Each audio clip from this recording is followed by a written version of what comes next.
Og þá komum að 5. lið á dagskrá. Það er stígakerfi Akureyrar, aðalskipulagsbreyting og til máls tekur bæjarfulltrúi Þórhallur Jónsson.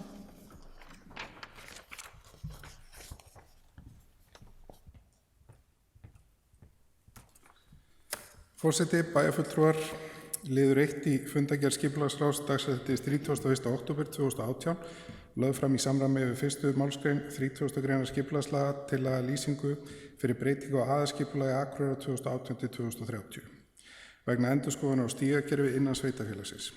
Markmið skipulagsvinnunnar er að setja fram heildarstefnumörkum stígakerfi Akureyrar.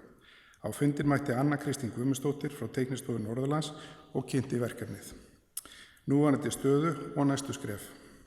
Skipulagsráð leggur til við bæjarstjórn að lýsingin verði samþykkt og skipulagssviðið falið að kynna hana samkvæmt 2. málsgrein 30. greinar skipulagslaga. Takk fyrir. Bæjarfulltrúi Þórhallur Jónsson lokið máli sínu og orðið er laust. Sem enginn hefur hvatt til hljóðs, þá er tillögu að samþykkja tillögu skipulagsráðs þeir sem geta gert það gefið merki. Það eru 11, takk fyrir það.